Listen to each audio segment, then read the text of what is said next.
ಬೆಂಗಳೂರಿನ ಕೆಆರ್ ಮಾರ್ಕೆಟ್ನಲ್ಲಿ ಅಗ್ನಿ ಅವಘಡ ಸಂಭವಿಸಿದೆ ಅನ್ನೋದು ಗೊತ್ತಾಗ್ತಾ ಇದೆ.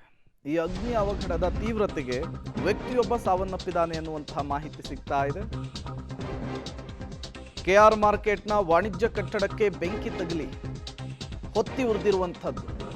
ಅಗ್ನಿ ಅವಘಡದಲ್ಲಿ ಒಬ್ಬ ವ್ಯಕ್ತಿ ಸಜೀವ ದಹನವಾಗಿದ್ದಾನೆ ಅನ್ನುವಂತಹ ಮಾಹಿತಿ ಸಿಗ್ತಾ ಇದೆ. ಸ್ಥಳಕ್ಕೆ ತತ್ಕ್ಷಣಕ್ಕೆ ಅಗ್ನಿಶಾಮಕ ದಳದ ಸಿಬ್ಬಂದಿಗಳು ದೌಡಾಯಿಸಿದ್ದಾರೆ.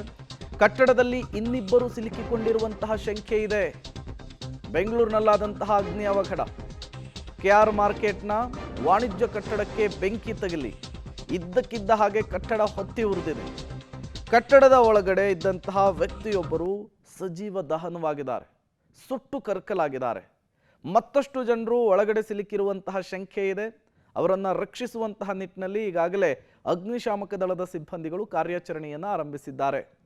ಒಂದು ಕಡೆ ಬೆಂಕಿ ನಂದಿಸುವಂತಹ ಕಾರ್ಯ ಆಗ್ತಾ ಇದೆ, ಮತ್ತೊಂದು ಕಡೆ ಒಳಗಡೆ ಯಾರಾದರೂ ಸಿಲುಕಿಕೊಂಡಿದ್ದಾರಾ ಅವರನ್ನು ರಕ್ಷಿಸುವಂತಹ ಕಾರ್ಯಾಚರಣೆ ಕೂಡ ಆಗ್ತಾ ಇರುವಂಥದ್ದು. ಇದ್ದಕ್ಕಿದ್ದ ಹಾಗೆ ಕಟ್ಟಡದಲ್ಲಿ ಬೆಂಕಿ ಹೇಗೆ ಕಾಣಿಸ್ಕೊಳ್ತು ಅನ್ನೋದು ಕೂಡ ಮುಖ್ಯವಾಗುತ್ತೆ. ಬಟ್ ಈ ಬೆಂಕಿಯ ಕೆನ್ನಾಲಿಗೆಗೆ ಈಗ ವ್ಯಕ್ತಿಯೊಬ್ಬರ ಪ್ರಾಣ ಪಕ್ಷಿ ಹಾರಿ ಹೋಗಿರುವಂಥದ್ದು. ವ್ಯಕ್ತಿಯೊಬ್ಬರು ಸುಟ್ಟು ಕರಕಲಾಗಿದ್ದಾರೆ ಅನ್ನೋದು ಗೊತ್ತಾಗ್ತಾ ಇದೆ.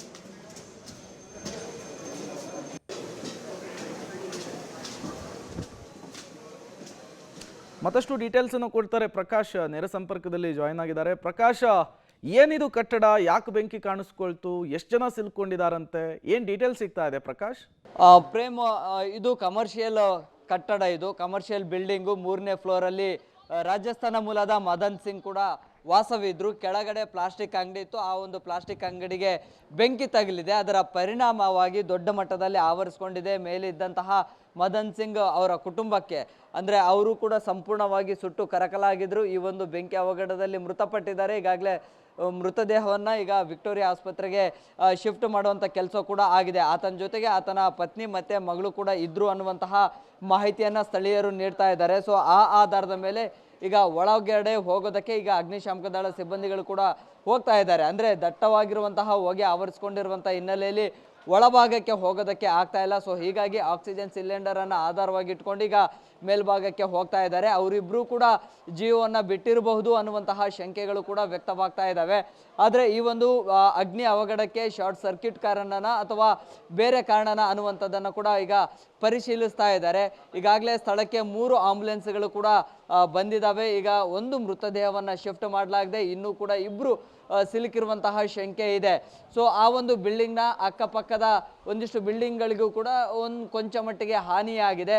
ಸೊ ಅಲ್ಲಿ ಕೂಡ ಪರಿಶೀಲನೆಯನ್ನು ನಡೆಸಲಾಗ್ತಾ ಇದೆ. ಏನಾದರೂ ಶಾರ್ಟ್ ಸರ್ಕ್ಯೂಟ್ನಿಂದನೇ ಆಯ್ತಾ ಅಥವಾ ಬೇರೆ ರೀಸನ್ಗಳಿಂದ ಆಯ್ತಾ ಅನ್ನುವಂಥದ್ದನ್ನು ಈಗ ಇನ್ನೂ ಕೂಡ ಇಬ್ಬರು ಒಳಗಡೆ ಸಿಲುಕಿರುವಂತಹ ಶಂಕೆ ಇದೆ. ಅವರು ಕೂಡ ಜೀವವನ್ನು ಬಿಟ್ಟಿರಬಹುದು ಅಂತ ಹೇಳಲಾಗ್ತಾ ಇದೆ. ಆದರೆ ಇವರಿಗೂ ಕೂಡ ನಾಟ್ ಶೋರ್ ಅದು.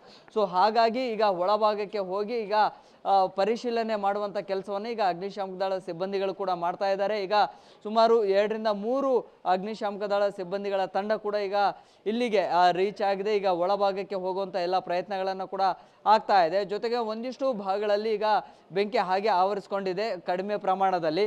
ಈಗ ಅದನ್ನು ಕೂಡ ಈಗ ನಂದಿಸುವಂಥ ಕೆಲಸವನ್ನು ಈಗ ಸಿಬ್ಬಂದಿಗಳು ಕೂಡ ಮಾಡ್ತಾ ಇದ್ದಾರೆ. ಆದರೆ ಅಸಲಿಗೆ ಕಾರಣ ಏನು ಅನ್ನುವಂಥದ್ದನ್ನು ಹುಡುಕುವಂಥ ಪ್ರಯತ್ನವನ್ನು ಕೂಡ ಮಾಡ್ತಾ ಇದ್ದಾರೆ. ಆದರೆ ಈವರೆಗೆ ಒಂದು ಮದನ್ ಸಿಂಗ್ ಅನ್ನುವಂತಹ ರಾಜಸ್ಥಾನ ಮೂಲದ ವ್ಯಕ್ತಿ ಅಂತರೂ ಮೃತಪಟ್ಟಿರುವಂಥದ್ದು ದೃಢವಾಗಿದೆ. ಆ ಮೃತದೇಹವನ್ನು ಈಗ ಹಾಸ್ಪಿಟಲ್ಗೂ ಕೂಡ ಶಿಫ್ಟನ್ನು ಮಾಡಲಾಗಿದೆ. ಸಂಪೂರ್ಣವಾಗಿ ಆ ಒಂದು ಬೆಂಕಿಯ ತೀವ್ರತೆ ಎಷ್ಟರ ಮಟ್ಟಿಗಿತ್ತು ಅಂದರೆ ಹೊರಗಡೆ ಬರಲಿಕ್ಕೂ ಕೂಡ ಆಗ್ತಾ ಇರಲಿಲ್ಲ, ಯಾವ ಆಪ್ಷನ್ಗಳು ಕೂಡ ಇರಲಿಲ್ಲ. ಸೊ ಹೀಗಾಗಿ ಕಿರಿಚಾಡಿ ಒದ್ದಾಡಿ ಒಳಗಡೆ ಬರಲಿಕ್ಕೆ ಎಷ್ಟೇ ಪ್ರಯತ್ನವನ್ನು ಪಟ್ಟರೂ ಕೂಡ ಹೊರಗೆ ಬರಲಿಕ್ಕೆ ಆಗಲಿಲ್ಲ. ಸೊ ಆ ಸಂದರ್ಭದಲ್ಲಿ ಓರ್ವ ಮದನ್ ಸಿಂಗ್ ಒಳಗಡೆನೆ ಲಾಕ್ ಆಗಿ ಈಗ ಜೀವನ ಬಿಟ್ಟಿದ್ದಾನೆ. ಇನ್ನೂ ಕೂಡ ಆತನ ಪತ್ನಿ ಮತ್ತು ಮಗಳು ಒಳಗಡೆ ಸಿಲುಕಿರುವಂತಹ ಶಂಕೆ ಕೂಡ ಇದೆ. ಈಗ ಅವರಿಬ್ಬರನ್ನ ಹುಡುಕುವಂತಹ ಪ್ರಯತ್ನಗಳು ಕೂಡ ಆಗ್ತಾ ಇದೆ. ಪ್ರೇಮ್, ಪ್ರಕಾಶ್, ಆ ಜಾಗವನ್ನು ನೋಡ್ತಾ ಇದ್ರೆ ತುಂಬಾ ಇಕ್ಕಟ್ಟಾದಂತಹ ಜಾಗದ ರೀತಿಯಲ್ಲಿ ಕಾಣಿಸ್ತಾ ಇದೆ. ಈಗ ಒಳಗಿದ್ದವರನ್ನ ರಕ್ಷಿಸುವಂತಹದ್ದೇ ಸವಾಲಿನ ಕೆಲಸ. ಹೇಗೆ ಸಾಗ್ತಾ ಇದೆ ಕಾರ್ಯಾಚರಣೆ ಅಂತ ಹೇಳಿ? ಈಗಾಗಲೇ ಸುಮಾರು ಒಂದು 40 ನಿಮಿಷಗಳಿಂದಲೂ ಕೂಡ ಈಗ ಅಗ್ನಿಶಾಮಕ ದಳ ಸಿಬ್ಬಂದಿಗಳು ಕಾರ್ಯಾಚರಣೆಯನ್ನ ಆರಂಭ ಮಾಡಿದ್ದಾರೆ. ಒಳಗಡೆ ಅವರು ಇಬ್ಬರೇ ಸಿಲುಕಿದಾರಾ ಅಥವಾ ಬೇರೆದವರು ಕೂಡ ಸಿಲುಕಿದಾರಾ ಅನ್ನುವಂಥದ್ರ ಬಗ್ಗೆ ಕೂಡ ಈಗ ಹುಡುಕುವಂಥ ಪ್ರಯತ್ನವನ್ನು ಕೂಡ ಮಾಡ್ತಾ ಇದ್ದಾರೆ. ಇದು ಕಮರ್ಷಿಯಲ್ ಬಿಲ್ಡಿಂಗ್ ಆಗಿರುವಂತಹ ಕಾರಣಕ್ಕಾಗಿ ಒಂದಿಷ್ಟು ಸೆಕ್ಯೂರಿಟಿ ಸಿಬ್ಬಂದಿಗಳು ಕೂಡ ಇಲ್ಲಿರುವಂತಹ ಚಾನ್ಸಸ್ ಇದೆ. ಸೊ ಆ ಕಾರಣಕ್ಕಾಗಿ ಯಾರಾದರೂ ಅವರು ಕೂಡ ಏನಾದರೂ ಉಳ್ಕೊಂಡಿದ್ದಾರಾ ಇಲ್ಲಿ ಅಥವಾ ಅವರು ಇಲ್ಲೇ ಇದ್ರ ಅನ್ನುವಂಥದ್ದನ್ನು ಕೂಡ ಪರಿಶೀಲನೆಯನ್ನು ನಡೆಸ್ತಾ ಇದ್ದಾರೆ. ಬೇರೆ ಬೇರೆ ಈ ಕಮರ್ಷಿಯಲ್ ಬಿಲ್ಡಿಂಗ್ನ ಸೆಕ್ಯೂರಿಟಿಗಳು ಅಂದರೆ ಬೇರೆ ಬೇರೆ ಮಳಿಗೆಗಳಲ್ಲಿ ಯಾರಿದ್ರಲ್ಲ, ಸೊ ಅವರ ಬಗ್ಗೆ ಕೂಡ ಒಂದಿಷ್ಟು ಮಾಹಿತಿಯನ್ನು ಕಲೆ ಹಾಕ್ತಾ ಇದ್ದಾರೆ. ಜೊತೆಗೆ ಆ ಒಂದು ಮನೆಯಲ್ಲಿ 3ನೇ ಫ್ಲೋರಲ್ಲಿ ಏನೋ ಮನೆ ಇತ್ತಲ್ಲ, ಆ ಒಂದು ಮನೆ ಮತ್ತು ಅಕ್ಕಪಕ್ಕದ ಮನೆಗಳಿಗೂ ಕೂಡ ಈ ಬೆಂಕಿ ವ್ಯಾಪಿಸಿರುವಂತಹ ಸಾಧ್ಯತೆಗಳಿದ್ದಾವೆ. ಸೊ ಆ ಕಾರಣಕ್ಕಾಗಿ ಯಾವ್ಯಾವ ಬಿಲ್ಡಿಂಗಲ್ಲಿ ಯಾರ್ಯಾರು ಇದ್ರು ಅನ್ನುವಂಥದ್ರ ಬಗ್ಗೆ, ಅವರು ಈಗ ಇದ್ದಾರಾ ಅಥವಾ ಮಿಸ್ಸಿಂಗ್ ಆಗಿದ್ದಾರಾ ಅನ್ನುವಂಥದ್ರ ಬಗ್ಗೆ ಕೂಡ ಈಗ ಒಳಭಾಗಕ್ಕೆ ಹೋಗಿ ಈಗ ಪರಿಶೀಲನೆಯನ್ನು ನಡೆಸುವಂಥ ಕೆಲಸವನ್ನು ಕೂಡ ಮಾಡ್ತಾ ಇದ್ದಾರೆ. ಬಹುಶಃ ಇನ್ನೂ ಮೇಲ್ಭಾಗದಲ್ಲಿ ಅಂದರೆ ಒಂದೇ ಮನೆ ಇತ್ತು ಅಂತ ಹೇಳಿದರೆ ಇನ್ನೂ ಇಬ್ಬರು ಮಾತ್ರ ಸಿಲುಕಿರುವಂತಹದ್ದು ಮಾತ್ರ ಗೊತ್ತಾಗುತ್ತೆ. ಇಫ್ ಇನ್ ಕೇಸ್ ಅಲ್ಲಿ ಬೇರೆ ಮನೆಗಳು ಕೂಡ ಇದಾವೆ ಅಂತ ಹೇಳಿದರೆ ಆ ಬೇರೆ ಮನೆಗಳಿಗೂ ಕೂಡ ಬೆಂಕಿ ವ್ಯಾಪಿಸಿರುತ್ತೆ. ಅಲ್ಲಿ ಕೂಡ ಒಂದಿಷ್ಟು ಜನ ಸಿಲುಕಿರುವಂತಹ ಶಂಕೆಗಳು ಕೂಡ ಅಂದರೆ ಸಾಧ್ಯತೆಗಳು ಕೂಡ ಇದ್ದಾವೆ. ಆಗಲೇ ಸ್ಥಳೀಯರು ಹೇಳ್ತಾ ಇದ್ರು ಇನ್ನು 3 ರಿಂದ 4 ಜನ ಒಳಗಡೆ ಇರಬಹುದು ಅಂತ ಹೇಳಿ.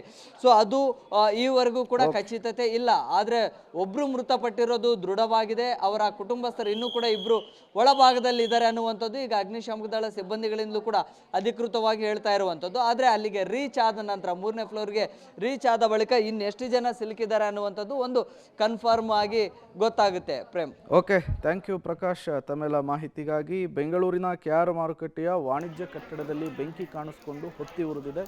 ಪರಿಣಾಮ ಒಳಗಿದ್ದಂತಹ ವ್ಯಕ್ತಿಯೊಬ್ಬ ಸುಟ್ಟು ಕರಕಲಾಗಿದ್ದಾನೆ.